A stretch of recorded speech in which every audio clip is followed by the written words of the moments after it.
Hello friends, welcome to my YouTube channel banking knowledge with Shailendra. तो जो आज हम लोग का टॉपिक है वो accounting and financial management for bankers का chapter number 24 capital structure and cost of capital है। फिर चलिए अपने लेक्चर की ओर आगे चलते हैं।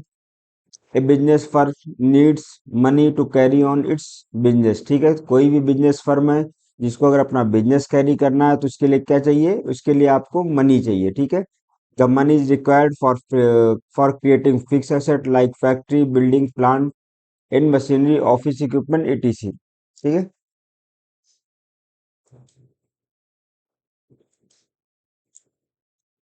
the money is required to for creating fixed asset। किस चीज के लिए चाहिए रहता है? फिक्स एसेट के लिए चाहिए रहता है। ठीक है, जैसे factory, building, plant and machinery, office equipment, इन सब के लिए क्या है? पैसे की जरूरत पड़ती है। For creating these asset the firm has to arrange for money which cannot be repaid in the short period of time. This money is for long term। अब देखिए, जो भी हमें मनी की रिक्वायर्ड है किसके लिए? For creating fix asset. ठीक है, फॉर क्रिएटिंग फिक्स एसेट जो भी हमें मनी की रिक्वायर्ड है वो क्या है? वो हम शॉर्ट टर्म में पे नहीं कर सकते। ठीक है, तो ये मनी क्या कहलाएगी? लॉन्ग टर्म के कहलाएगी मनी। ठीक है, money is also required for current asset like purchasing raw materials, converting them into finish goods and selling on credit to customers. ठीक है, तो जो मनी हमारा रिक्वायर होता है वो देखो, एक तो फिक्स एसेट के लिए होता है। देखो, कोई भी बिजनेस है, आप इसको थोड़ा समझिए। कोई भी बिजनेस है, इसमें क्या मनी दो पर्पज के लिए चाहिए। एक तो किसके लिए? फिक्स एसेट के लिए। दूसरा किसके लिए चाहिए? Current asset. अब फिक्स एसेट के लिए जो चाहिए वो हमें लॉन्ग टर्म के लिए चाहिए। अब करंट एसेट के लिए क्या होता है? इसमें दो पार्ट समझ लीजिए। एक तो होता है जो हमें लॉन्ग टर्म के लिए चाहिए होता है, एक जो होता है शॉर्ट टर्म के लिए। ठीक है, अब इसमें जो शॉर्ट टर्म वाला है वो तो हम करंट लायबिलिटी जो होती है हमारी उससे मैनेज हो जाएगी, लेकिन जो हमारा करंट एसेट जो हमारा लॉन्ग टर्म के लिए यूज होगा, ठीक है, मीन्स कुछ पैसा जो हम लॉन्ग टर्म का पैसा करंट एसेट में लगाएंगे तो उसके लिए भी हमें क्या है? मनी की जरूरत पड़ेगी। तो money is also required for current asset like purchasing raw materials, converting them into finish goods and selling on paid to customer. These current assets are partially financed by the short-term sources of money like trade by supplier or bank overdraft. But a portion, जो मैं बोल रहा हूँ, जो बाकी बचा portion है, उसको क्या है? उसको उसके लिए क्या लॉन्ग टर्म के मनी की जरूरत पड़ेगी। ठीक है, तो आप इस चीज को ऐसे भी समझ सकते हैं, जैसे किसी भी कंपनी का क्या होता है? अगर हम current asset divide by current liability क्या होता है? मिनिमम 1.2 होना चाहिए, 1.2 से 2 के बीच में होना चाहिए। ठीक है, अब देखिए 1.2 मीन्स अगर करेंट एसेट मान लिया किसी कंपनी का कितना है? 1.5 है एग्जांपल के लिए। ठीक है, तो इसमें क्या होगा? अब देखिए, जो करंट लायबिलिटी एक है, एक तो मैनेज हो गई। 1.5 का जो पोर्शन वन है वो तो हमारा करंट लायबिलिटी से बस, बट जो 0.5 बचा हमारा, ये कहाँ से आएगा? तो ये आएगा हमारा लॉन्ग टर्म सोर्सेस से। ठीक है, so so the firm has to arrange money for long term for two purpose. कौन कौन सा? एक तो क्रिएटिंग फिक्स एसेट, दूसरा financing the current asset required to be held by the firm, also called working capital. ठीक है, अब देखिए, वैसे आप लोग ये जानते हो नेट वर्किंग कैपिटल क्या होता है? Current asset minus current liabilities. ठीक है, the long term sources of capital use by the firm to part finance the total working capital requirement is the margin money are better known as net working capital. ठीक है, तो इसी में क्या हो जाएगा? नेट वर्किंग कैपिटल हो जाएगा, जो हमारा लॉन्ग टर्म सोर्स से लिया जाएगा। ठीक है, कैपिटल स्ट्रक्चर क्या होता है? देखो, नाम से पता चल रहा है कैपिटल स्ट्रक्चर। कैपिटल क्या होता है? कैपिटल मतलब जो भी कैपिटल हम किसमें इंट्रोड्यूस करते हैं? अपने फर्म में। ठीक है, किसी फर्म में जो भी कैपिटल लगाते हैं वो। ठीक है, अब उसका स्ट्रक्चर मतलब उसमें उसमें क्या क्या पोर्शन कौन सा है हमारा, ठीक है। तो the long term money required by the firm is known as capital, ठीक है। तो जो भी लॉन्ग टर्म मनी जो भी किसी फर्म के द्वारा रिक्वायर होगी वो क्या होगी, कैपिटल होगी। Now this long term money can be from to sources, कौन कौन से दो सोर्स है, एक equity and the money of owners, दूसरा डेप्ट, ठीक है। Equity is the risk capital put in business by the owners who get return on their investment by way of profits earn by the firm. अब equity क्या होता है, देखो equity and डेप्ट ये दो चीजें हैं ना। इक्विटी क्या होता है, ये रिस्क कैपिटल है जो कि किसी भी बिजनेस में किसके द्वारा, ओनर्स के द्वारा, मतलब ओनर्स कौन, जो शेयर होल्डर होते हैं यहाँ पे, ठीक है। जैसे हमने किसी कंपनी के शेयर खरीद लिए तो हम वहां के ओनर हो जाते हैं, हम उसके शेयर होल्डर हो जाते हैं, ठीक है। तो ये इक्विटी क्या होता है, किसी भी बिजनेस में, ठीक है, उनके ओनर्स द्वारा जो भी कैपिटल इंट्रोड्यूस होती है, ठीक है, जो भी कैपिटल लगाई जाती है उसे इक्विटी बोलते हैं। Who get return on their investment by way of profits earn by the firm, ठीक है। इसमें जो भी वो क्या बोलते हैं, फर्म को जो भी प्रॉफिट होता है उसी बेस पे उन्हें इसी बेस पे उन्हें रिटर्न मिलता है, ठीक है। डेप्ट providers are not owners of the firm, जबकि जो डेप्ट प्रोवाइडर होते हैं ये क्या होते हैं, ये ओनर नहीं होते हैं। They lend the money to the firm, ये किसी भी फर्म को पैसा उधार में देते हैं on agreed terms of repayment and interest payment. देखिए जो डेप्ट वाला होता है इसमें क्या होता है, ठीक है। डेप्ट भी दो तरह के हो सकता है, एक बैंक से होता है, एक पब्लिक से होता है, ठीक है। अब ये बैंक से क्या होता है, बैंक से अगर मान लिया हमें 1 करोड़ का लोन चाहिए तो उसमें सारी टर्म कंडीशन होंगी, कितने साल में चुकाना है, मान लिया 10 ईयर्स में चुकाना है तो 10 ईयर्स, कितने इंटरेस्ट रेट पे, सब कुछ रहता है। तो उससे क्या होता है, बैंक को आपके कंपनी के प्रॉफिट और नुकसान से कोई मतलब नहीं रहता है, उन्हें क्या है, अपना टाइम पे इंटरेस्ट चाहिए, ठीक है। उसी तरह जो पब्लिक से हम लोग लेते हैं वो क्या होता है, डिबेंचर होता है, ठीक है। बॉन्ड या डिबेंचर होता है। अब बॉन्ड या डिबेंचर में भी यही रहता है, उसमें एक इंटरेस्ट फिक्स रहता है, उसी इंटरेस्ट बेसिस पे हम लोग क्या बोलते हैं, उसी इंटरेस्ट बेसिस पे जो फर्म होती है वो उनको पैसा देती है, ठीक है। तो यहाँ पे जो डेब्ट प्रोवाइडर होते हैं वो ओनर नहीं होते हैं, ठीक है। The purpose of this lender is to earn interest on their surplus fund and at the time not to take any business, और इसमें क्या होता है, कोई बिजनेस रिस्क नहीं होता, मतलब चाहे फर्म को प्रॉफिट हो या लॉस हो, उन्हें वो पेमेंट करना ही पड़ेगा, ठीक है। तो capital structure is referred as the proportion of debt and the equity in the total long funds raised by the firm। तो कैपिटल स्ट्रक्चर क्या हो गया कि कोई भी कंपनी है, ठीक है, मान लिया उसकी कैपिटल है कितना, 100 करोड़, तो इसमें कितना प्रोपोर्शन, ठीक है, डेप्ट का है और कितना है इक्विटी का, ठीक है। इसी को बोलते हैं कैपिटल स्ट्रक्चर। वैसे कि एक क्वेश्चन है छोटा सा, a firm starts is business by raising total long term funds of ₹500 lakhs, ठीक है। किसी कंपनी ने शुरू किया 500 lakhs के उससे, जिसमें इक्विटी कैपिटल हमारा 200 लाख है, डेप्ट कैपिटल हमारा 300 लाख। तो कैपिटल स्ट्रक्चर क्या हो जाएगा, मैंने बताया प्रोपोर्शन कितना है, ठीक है। किसी फर्म में किसी भी कंपनी में इक्विटी का प्रोपोर्शन कितना है, डेप्ट का प्रोपोर्शन कितना है। तो इक्विटी का अगर प्रोपोर्शन निकालना होगा हम कैसे निकालेंगे, 200/500 मल्टीप्लाई बाई 100, ठीक है। ये हमारा कितना आ जाएगा, 40%। इक्विटी का कितना हो गया, 40% हो गया। इसी तरह हम डेप्ट का निकालेंगे परसेंटेज, तो कितना हो जाएगा, 300/500 मीन्स 60%, ठीक है। अब लेवरेज या गेयरिंग क्या होता है, in the capital structure of a firm, ठीक है। एक second. In the capital structure of a firm if the ratio of डेप्ट कैपिटल, अगर किसी भी कंपनी में, ठीक है, अगर डेप्ट कैपिटल हाई रहेगा तो क्या उसको कहेंगे, हाईली लेवरेज या हाईली गियर्ड फर्म बोलेंगे, ठीक है। और अगर किसी कैपिटल स्ट्रक्चर में इक्विटी का पोर्शन ज्यादा होगा तो इसको क्या बोलेंगे, लो लेवरेज या लो गियर्ड फर्म बोलेंगे, ठीक है। डेप्ट कैपिटल में क्या क्या आता है, आप देखिए। डेप्ट कैपिटल में जैसे मैंने बोला, टर्म लोन आता है, डिबेंचर आएगा, कॉर्पोरेट डिपॉजिट आएगा, fix deposit from the public, जिसमें इंटरेस्ट रेट फिक्स से देना है उस वो आएगा डेप्ट कैपिटल में।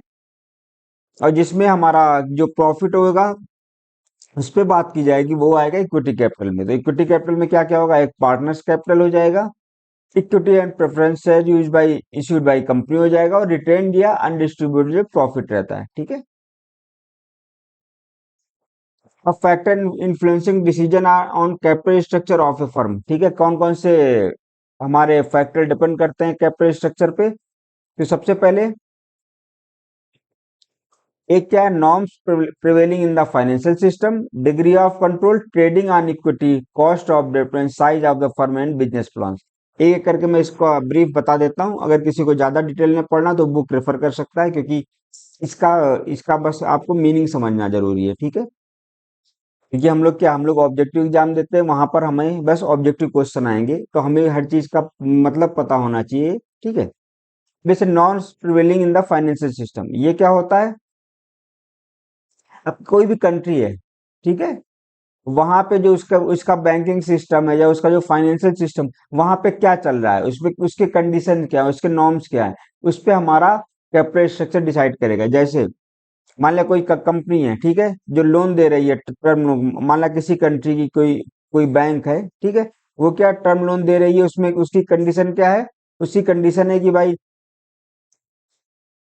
मार्जिन मनी मान लिया 20% होना चाहिए। ठीक है, किसी किसी भी कंट्री को उसने बोला 20% मार्जिन मनी होना चाहिए, तब हम 80% लोन देंगे। अब जो 20% मार्जिन मनी है, ये हमारा हमें कहा, ये हमें ओनर का होना चाहिए। अब ओनर कहाँ से लाएगा, ओनर तो इक्विटी के पोर्शन से लाएगा, या तो खुद का पैसा लगाएगा, नहीं तो पब्लिक से उठाएगा। ठीक है।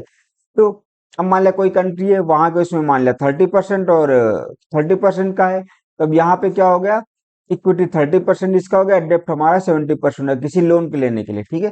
तो इसी बेस पे किसी भी कंट्री में उसका जो वहाँ का फाइनेंशियल सिस्टम, उसके क्या नॉर्म्स है, इस पे भी वो भी हमारा डिसाइड करता है कैपिटल स्ट्रक्चर। ठीक है। दूसरा क्या है, डिग्री ऑफ कंट्रोल। ठीक है, डिग्री ऑफ कंट्रोल पे क्या बोलते हैं, ये देखिए, डिग्री ऑफ कंट्रोल नाम से ही लग रहा है मतलब कितना कंट्रोल है। ठीक है। तो जैसे मान लिया फर्म मिस्टर ए है, इनकी फर्म है कोई, मान लिया इनकी कोई फर्म है, ठीक है। अब इस पे उन्होंने क्या है, ये इनकी फर्म मान लिया 1000 करोड़ की है, इन्होंने इसमें मान लिया मनी इन्वेस्ट किया 1000 करोड़। ठीक है, जिसमें इन्होंने मान लिया 2 मिनट के लिए इक्विटी के पोर्शन से इनका है मान लिया 600 करोड़। ठीक है, और यहाँ कितना है, मान लिया ये 400 करोड़ है। जो इक्विटी 600, इसमें भी मान लिया कि इक्विटी एंड ओनर्स कैपिटल इसको बोलते हैं इसमें, मान लिया ओनर्स की कैपिटल इसमें है 500, या मान लिया इसमें 200 है। ठीक है। और ये मान लिया इन्हें कितना है, यहाँ जो पब्लिक से लिया गया 400 करोड़ लिया गया। अब देखिए, यहाँ पे अगर इनका देखेंगे हम, डिग्री ऑफ कंट्रोल कितना, 1000 करोड़ है। ठीक है, जिसमें ओनर का जो है, ओनर का कैसे कितना हो गया शेयर, 200 प्लस 400, एक तो ये वाला 200, दूसरा ये वाला डेप्ट वाला। ठीक है, तो 600 हो गया, मतलब इनका 60% कंट्रोल है। ठीक है, इसका ओनर कितना कंट्रोल है, 60%। अब मान लिया बाई चांस यहीं पे जो हमारा ये जो हमारा 600 था, ठीक है, यहाँ पे हमारा डेप्ट कितना हो गया, मान लिया डेप्ट हो गया हमारा 500 हो गया। ठीक है, अब ये 500 हो गया, तो यहाँ इक्विटी ओनर कितना हो जाएगा, 500 हो जाएगा। ओनर की कैपिटल मान लिया 200 ही रहेगी। ठीक है, ओनर की कैपिटल 200 है। अब यहाँ जो जो हमारा इक्विटी जो पब्लिक से लिया वो कितना हो जाएगा, 300 करोड़ हो जाएगा। अब देखिए यहाँ पे 500 प्लस 200 कितना हो गया, 700 हो गया ना, मीन्स 70% कंट्रोल आ गया ओनर का। तो अब अगर ओनर चाहता है, जितना कंट्रोल चाहता है, वो उसी बेस पे अपने फर्म में उतना पैसा का पब्लिक से इंड्यूस कराएगा। ठीक है, इक्विटी के माध्यम से। तो कैपिटल स्ट्रक्चर किस पे डिपेंड करता है, डिग्री ऑफ कंट्रोल पे डिपेंड करता है। कोई चाहता है हमारा इतना कंट्रोल हो, कोई कंपनी का मालिक चाहेगा इतना कंट्रोल हो, तो जितना रहेगा उस बेस पे भी हमारा कैपिटल स्ट्रक्चर डिसाइड करेगा। ठीक है।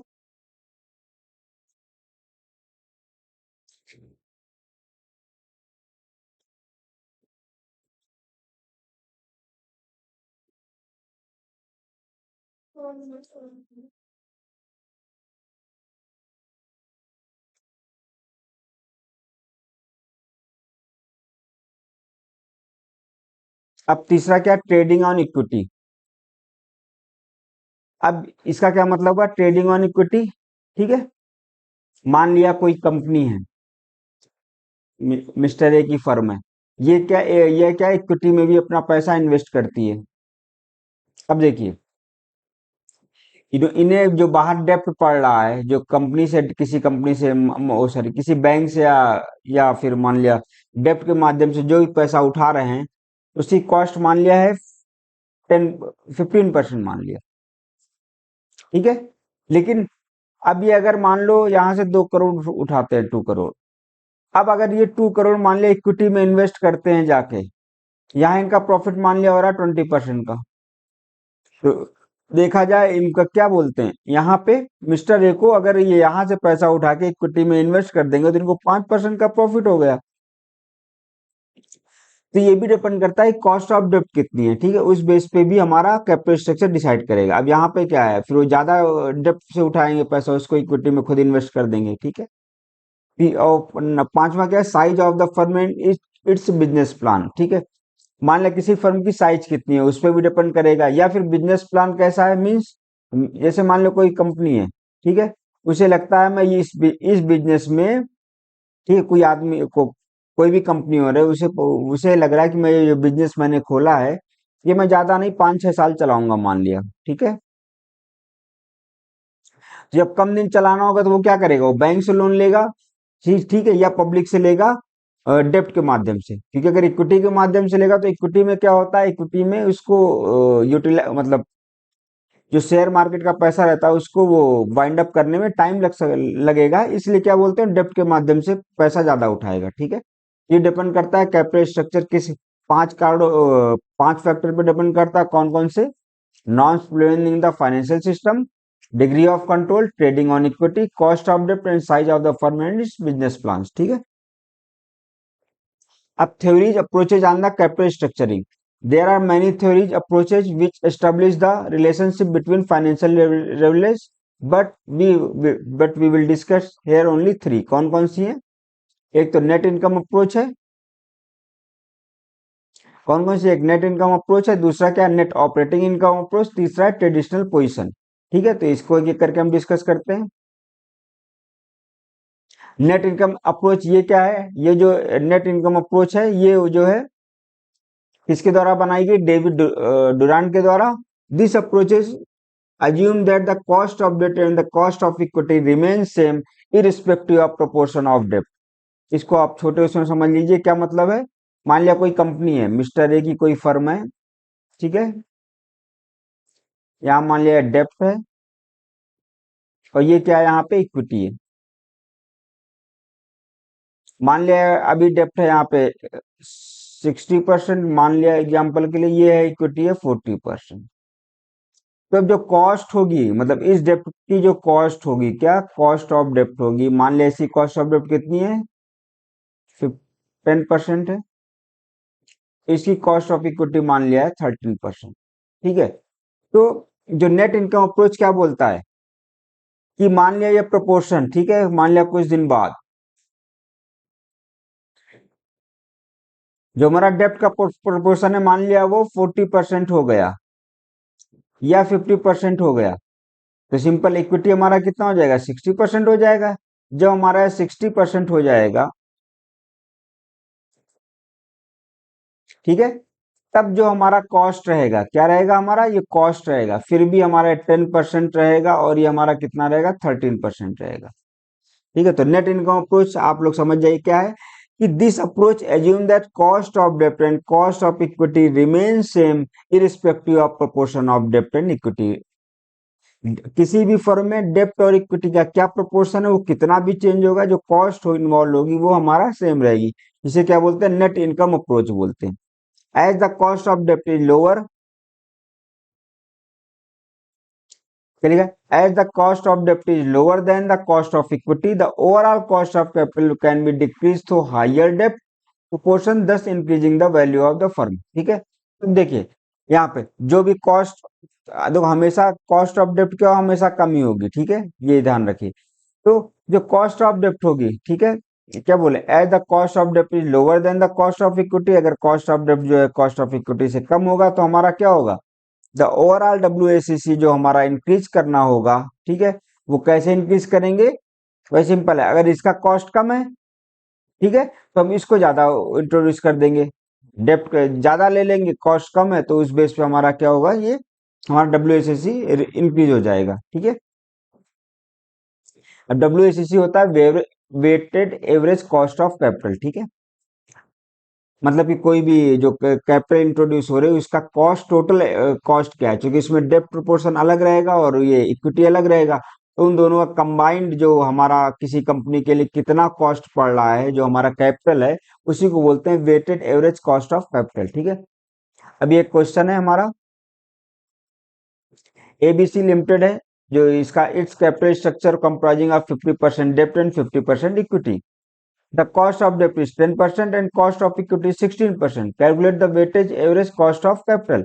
देखिए डब्ल्यू मैंने बताया कॉस्ट ऑफ डेप्ट मल्टीप्लाई बाई प्रोपोर्शन ऑफ डेप्ट plus cost of equity multiply by proportion of equity, तो 10 मल्टीप्लाई बाई 0.5 50% है, ठीक है, प्लस 16 मल्टीप्लाई बाई 0.5, तो यहाँ पे हमारा डब्ल्यू कितना आ गया, 13% आ गया। अब देखिए यहाँ पे क्या हमारा कॉस्ट ऑफ डेप्ट कम है, कॉस्ट ऑफ डेप्ट हमारा कितना है, 10% ही है। खूब सिंपल, अगर हमें डब्ल्यू इंक्रीज करना है तो हमें प्रोपोर्शन ऑफ डेप्ट क्या करना होगा, ये इंक्रीज करना होगा। तो अब मान लिया हमने, अब जो कैपिटल स्ट्रक्चर में डेप्ट था वो हमने मान लिया 60% कर दिया, और इक्विटी कितना हो जाएगा, फिर ऑटोमेटिक 40% हो जाएगा। यहाँ पे डब्ल्यू निकालेंगे तो हमारा कितना आ गया, 12.40 आ गया, ठीक है। मीन्स हमारा डब्ल्यू देखो यहाँ पे कितना था, 13% था, जब हमारा डेप्ट 50% था, अब डब्ल्यू कितना आ गया, पॉइंट 12.40, मीन्स जो हमारा टोटल कैपिटल कॉस्ट जहाँ 13% पड़ रहा था, ठीक है, अब चूंकि भाई जितना हमारे लिए जो हमने कैपिटल इंट्रोड्यूस किए उसका कॉस्ट जितना कम होगा वो हमारे लिए उतना बेनिफिट रहेगा, ठीक है, तो इसलिए यहाँ पे अब डब्ल्यू कितना आ गया, 12.40। Thus it is clear that the proportion of डेप्ट increases, the W decreases and the value of firm insurance, ठीक है। अब जितना कॉस्ट हमारा किसी भी कैपिटल को इंट्रोड्यूस करने में जितना भी कॉस्ट हमारा कम होगा उतना ही फर्म की वैल्यू बढ़ेगी। On the other hand, if there is a decrease in the debt leverage of firm, the WACC increase and the value of the firm decreases, ठीक है। अब पहला हमारा नेट इनकम हो गया, दूसरा क्या, नेट ऑपरेटिंग इनकम अप्रोच, ये क्या बोलता है हमारा,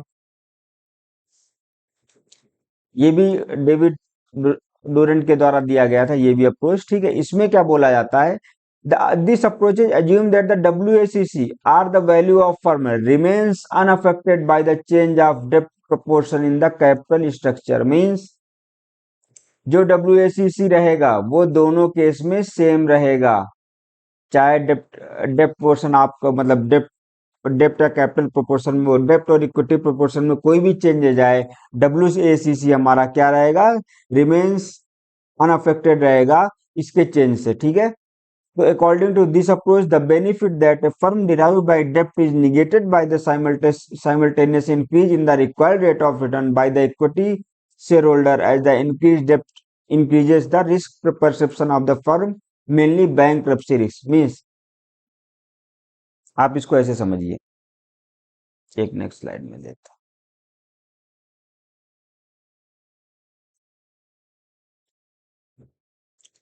जैसे हमारा WACC क्या था जो हमने पहले निकाला, ये क्या था हमारा, कॉस्ट ऑफ डेप्ट मल्टीप्लाई बाई क्या बोलते हैं, प्रोपोर्शन ऑफ डेप्ट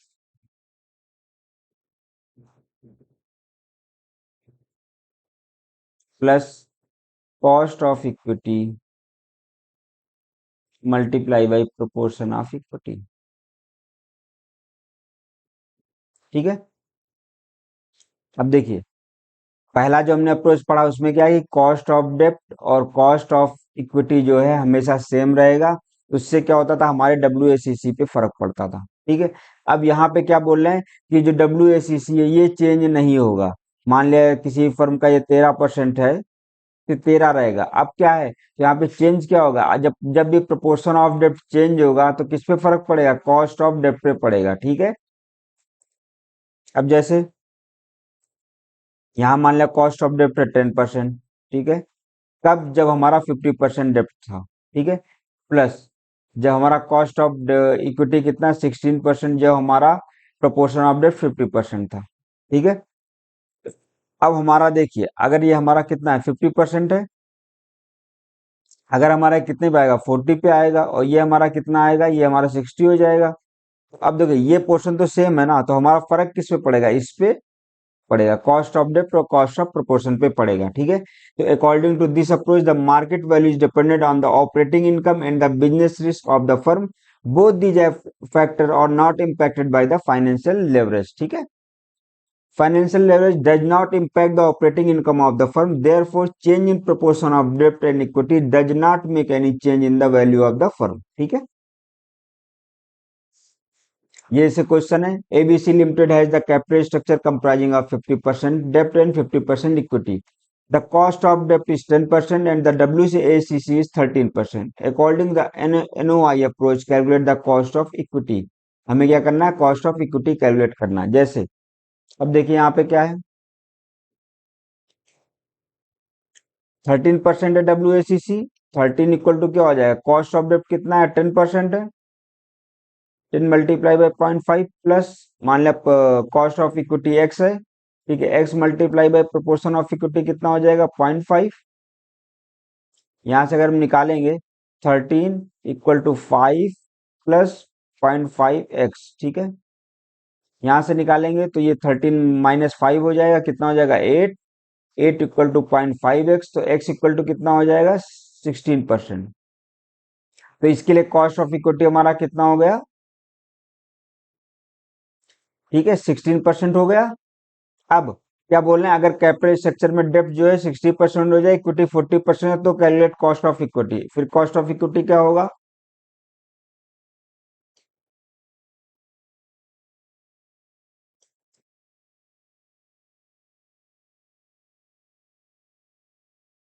तो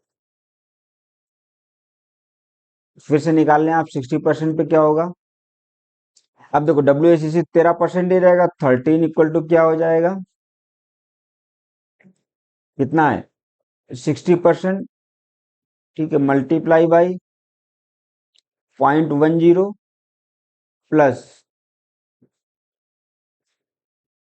कितना है 40% मल्टीप्लाई बाई एक्स। ठीक है,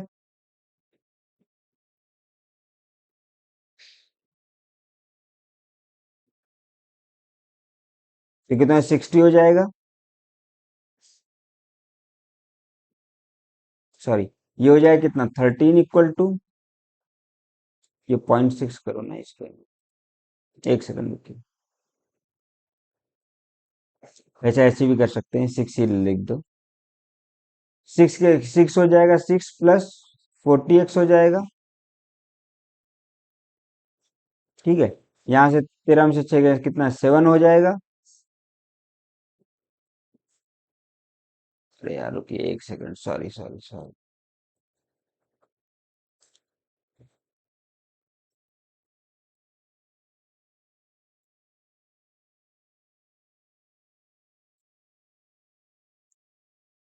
देखिए कॉस्ट ऑफ डेब्ट कितना है 10% है। ठीक है, मतलब 0.10, WACC कितना है 0.13, तो देखो यहाँ से 0.13 इक्वल टू कितना हो जाएगा, कॉस्ट ऑफ डेब्ट कितना है 0.10 मल्टीप्लाई बाई प्रोपोर्शन ऑफ डेब्ट कितना है 60%, 0.60 प्लस एक्स मल्टीप्लाई बाई कितना हो जाएगा, ये प्रोपोर्शन ऑफ इक्विटी में एक्स हो गया हमारा कॉस्ट ऑफ इक्विटी इंटू 0.40। ठीक है, अब यहाँ से आप निकालिए, तो 0.13 ये सेम रहेगा, ये कितना हो जाएगा 0.06। ठीक है, प्लस 0.4x हो जाएगा, ये इधर जाएगा, 0.4x इक्वल टू कितना हो जाएगा, 13 में से 6 गए 7, 0.07 डिवाइड बाई 0.4। ठीक है, ये कितना आ जाएगा, 4 × 1 = 4 और ये 3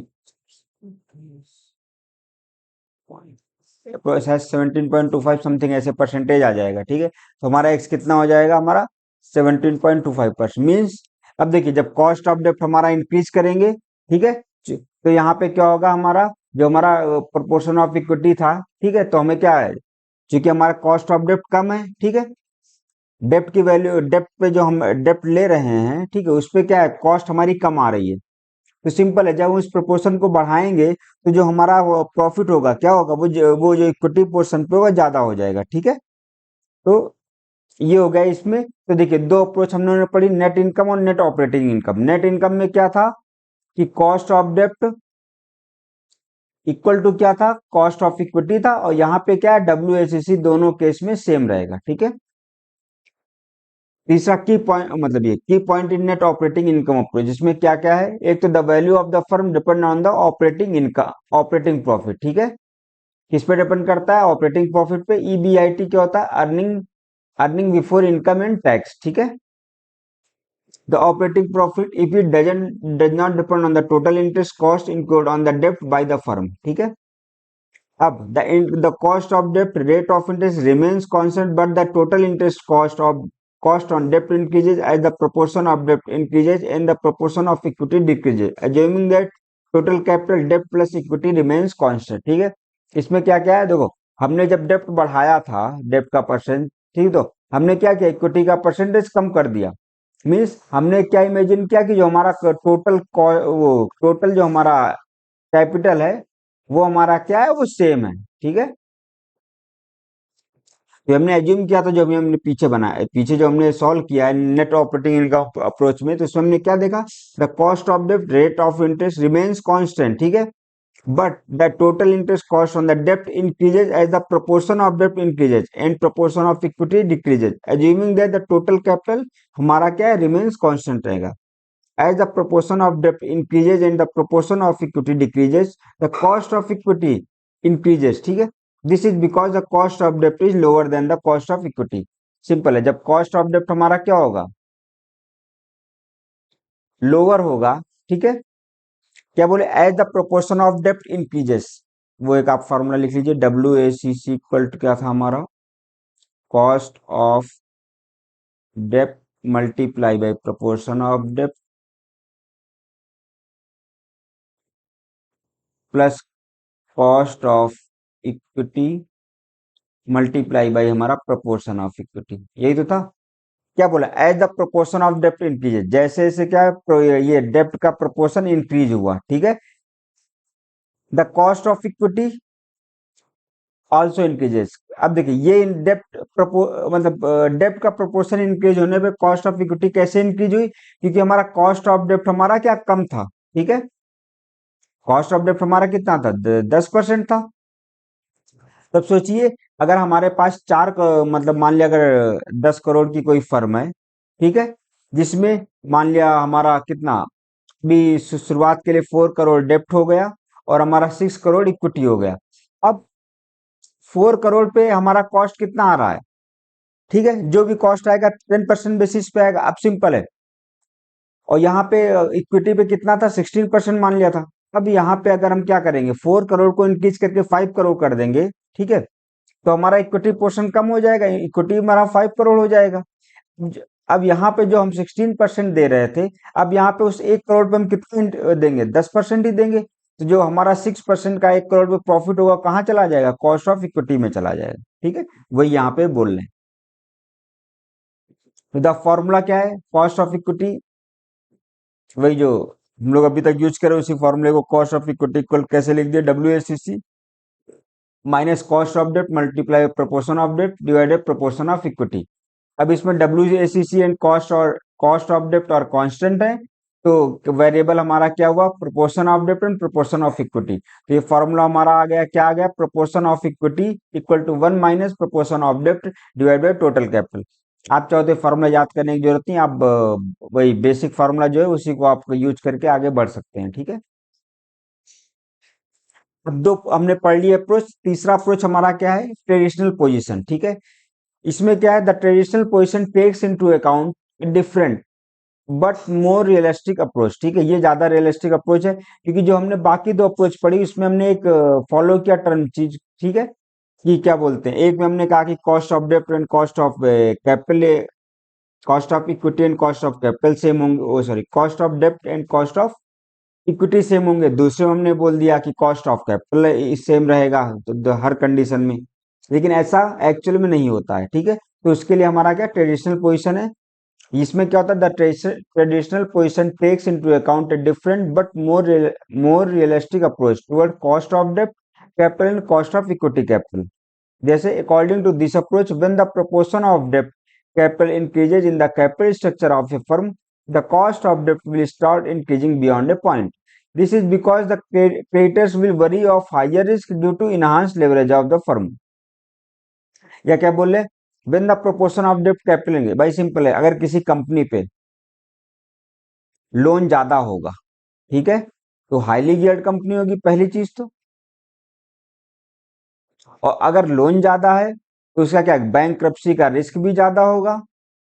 जब रिस्क ज्यादा होगा तो जो उसमें इन्वेस्ट करेगा उस कंपनी में, वो क्या सोचेगा कि भाई वहां से हमें ज्यादा रिटर्न मिले, ठीक है। तो इसीलिए क्या क्या बोला गया कि according to this approach, when the proportion of डेप्ट capital increase in the capital structure, जब भी कभी किसी फर्म में कैपिटल स्ट्रक्चर इंक्रीज होगा, ठीक है, तो एक मतलब नॉर्मल बस, बट एक बियॉन्ड द लिमिट अगर कोई चीज इंक्रीज होगी तो वहां पे क्या होगा, जो भी वो रहेगा हमारा जो इन्वेस्टर रहेगा, जो हमारे शेयर होल्डर रहेंगे, उन्हें रिस्क रहेगा कि क्या बोलते हैं, ये कंपनी कभी भी डूब सकती है, कभी भी बैंकरप्ट हो सकती है। इसलिए वहां पर क्या है, जो शेयर में इन्वेस्ट करेगा उसको क्या है, ज्यादा पैसा चाहिए होगा, ठीक है।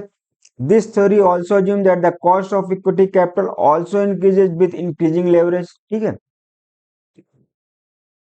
तो अब यहाँ पे क्या है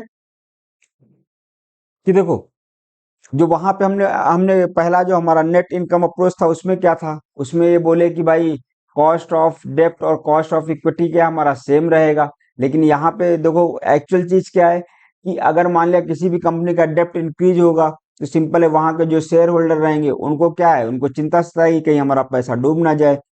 अगर उनको ज्यादा रिस्क लगेगा तो उनको ज्यादा पैसा चाहिए होगा, ठीक है। तो इसलिए यहाँ पे क्या है, कॉस्ट ऑफ इक्विटी हमारा इंक्रीज हो जाएगा, ठीक है। तो जो हमारी पहली थ्योरम थे इसको ये डिनाई करता है इस बेस पे, ठीक है।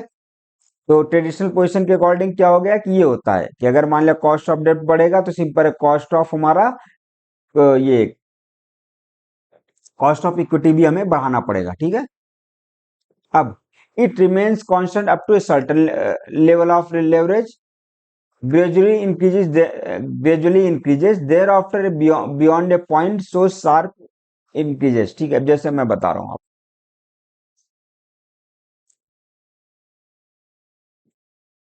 मान लिया डेप्ट, ये हमारा किसका, कॉस्ट ऑफ हमारा इक्विटी है। मान लिया कोई कंपनी का डेप्ट शुरू में मान लिया है 5%, सॉरी, शुरू में मान लिया 30% है। 30% पे जो कॉस्ट ऑफ इक्विटी थी मान लिया उसकी 16% है, ठीक है। मान लिया 40% हुआ, यहां तक भी जो इन्वेस्टर रहेगा बोलेगा ठीक है कोई दिक्कत नहीं, अभी भी रिस्क में नहीं है, अभी भी हमारा पैसा डूबा नहीं है, तो हो सकता है यहाँ भी 16% रहे, हो सकता है 40 से 45 हो जाए, यहाँ पे भी 16% रहे। बट जैसे ही मान लिया 50% आया, यहाँ पे क्या है, शेयर होल्डर को लगा नहीं इस पे डेप्ट तो ज्यादा हो गया, ठीक है। तो शुरू में जब तक उनको लगेगा कि नहीं क्या बोलते हैं, हमारा पैसा रिस्क में नहीं है, तब कोई दिक्कत नहीं, कॉस्ट ऑफ इक्विटी जो होगी वो 16% रिटर्न भी मिलेगा, ठीक है। बट जहां पे इनको लगा, जैसे मान लिया 50% पे लगा, तो 50% पे जब लगेगा तो क्या होगा, उनको लगेगा नहीं यहाँ हमारी कॉस्ट बड़ी होनी चाहिए, तो यहाँ पे क्या होगा, यहाँ पे 17% मान लिया उनको कॉस्ट चाहिए, ठीक है। मान लिया 55 हो गया, तो यहाँ पे क्या हो सकता है, उनको 17 से 18 चाहिए होगा। लेकिन अब जैसे जैसे मान लो डेप्ट आप बढ़ाते रहिए, आप ये 80% डेप्ट कर दीजिए, तो यहाँ पे क्या होगा, सीधे इंक्रीज होगा, क्योंकि अब उनको क्या है, यहाँ पे ज्यादा चाहिए। तो इसका अगर हम ग्राफ बनाना चाहेंगे तो कैसे बनेगा, पहले तो क्या है, रिमेन्स कांस्टेंट रहेगा ऐसे, ठीक है, फिर धीरे धीरे बढ़ेगा, और फिर एक सर्टेन लिमिट की बात क्या है, ये सीधे, सॉरी, ये सीधे ऐसे बढ़ेगा, ठीक है। यहाँ पे थोड़ा वो चेंजेज आएगा, कहने का मतलब ये हो गया क्या कि जब भी हमारा कॉस्ट ऑफ डेब्ट बढ़ेगा तो एक सर्टेन लेवल तक जो हमारा कॉस्ट ऑफ इक्विटी होगा वो सेम होगा, उसके बाद नॉर्मल इंक्रीज होगा, लेकिन उसके बाद अगर और भी बढ़ता रहा तो क्या होगा, सीधे इंक्रीज होगा, ऐसे ग्राफ बनेगा। तो अगर हम इस ग्राफ को बनाना चाहें, ड्रा करना चाहें, तो हो सकता है एग्जाम में कभी ये भी पूछ सकते हैं ग्राफ, ठीक है। वैसे जनरली मैंने देखा नहीं बट पूछ सकते हैं। तो अगर हम इसका ग्राफ बनाना चाहेंगे तो कैसे बनाएंगे?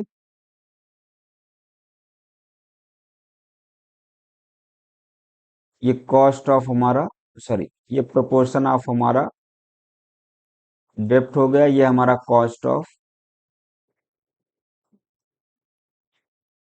सर्टेन लेवल तक तो ये सेम रहेगा, ठीक है, कोई दिक्कत नहीं उनको लगेगा। उसके बाद क्या, धीरे धीरे थोड़ा इंक्रीज होगा।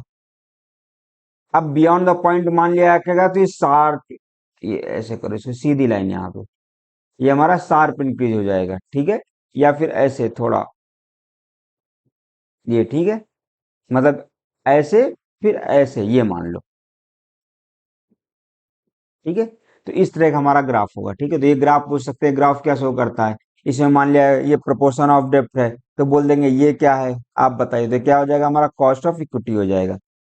Due to this type of relationship between leverage and cost of डेप्ट and equity capital, as the leverage of a firm increases, WACC so may should decline up to a point, ठीक है, remains constant to another point, and उसके बाद increase कर जाएगा, ठीक है। अब assumption in the approaches on the capital, ठीक है, कैपिटल स्ट्रक्चर में जो हमारा क्या क्या एजम्पशन है हम ये देखते हैं, ठीक है। Both net income and net income approaches assume that the increase in डेप्ट will not affect the risk perception of the status, and then rate of interest of the debt will not change with the leverage. However, traditional approaches assumed otherwise, ठीक है। All the firm distributed the entire profit to the equity holders. एक तो इसे हमने क्या assume किया था कि जितना भी हमारा प्रॉफिट होगा वो इक्विटी होल्डर में डिस्ट्रीब्यूट कर देते, बट ऐसा नहीं है, कुछ पोर्शन वो अपने लिए भी रखते हैं, ठीक है। तो लेकिन ये हमने एज्यूम किया था वो, for the sake of simplicity the total capital is assume to be comprising of only डेप्ट कैपिटल एंड इक्विटी कैपिटल। हमने क्या किया था, हमने सिंप्लिसिटी के लिए हमने टोटल मान लिया, डेप्ट और इक्विटी मान लिया था, हमने जो ओनर का था वो हमने नहीं एज्यूम किया था इसमें। फिर हमने ये भी एज्यूम किया कि कोई इनकम टैक्स नहीं है, जबकि सिंपल है, इनकम टैक्स भी रहता है उससे भी कुछ फर्क पड़ेगा। The business condition will remain same so that the operating profit is not change. और हमने सोचा कि जैसे डेप्ट का प्रोपोर्शन इंक्रीज या डिक्रीज करने पे हमारे क्या ऑपरेटिंग प्रॉफिट में कोई चेंज नहीं होगा, ये सब हमारे एजम्पशन थे, ठीक। फिर there is no transaction cost and firm can change its capital structure when where its wants. और हमने ये भी एज्यूम किया था कि जो हमारा कैपिटल स्ट्रक्चर है, ठीक है, वो हम चाहे डेप्ट को कितना बढ़ाएं, इसमें कोई भी कॉस्ट इन्वॉल्व नहीं है, कोई ट्रांजैक्शन कॉस्ट इन्वॉल्व नहीं, जबकि ऐसा नहीं होता है, ट्रांजैक्शन कॉस्ट भी इन्वॉल्व होती है। There is no redeemable source in the capital composition of the firm and will continue for long time. और हमने ये भी इसमें एज्यूम किया कि हमारी फर्म जो है लॉन्ग टाइम के लिए चलती रहेगी। Capital market is perfect and all investor are rational. और हमने ये भी इसमें एज्यूम किया कि जो हमारा कैपिटल मार्केट है वो परफेक्ट चल रहा है, और जितने हमारे इन्वेस्टर हैं वो भी हमारे सही चल रहे हैं, ठीक है, उनको भी कोई चेंजेस नहीं आ रहा कैपिटल मार्केट से, ठीक है। ये सारे हमारे एजम्पशन थे। अब हमारा टैक्सेशन एंड कैपिटल स्ट्रक्चर, उसके आगे की स्लाइड हम नेक्स्ट लेक्चर में कवर करेंगे, ठीक है। तो चलिए अब हम अपना लेक्चर समाप्त करते हैं। सभी को थैंक यू, और जिसको हमारी स्लाइड्स अच्छी लग रही हो वो प्लीज हमारे चैनल को सब्सक्राइब करें, ठीक।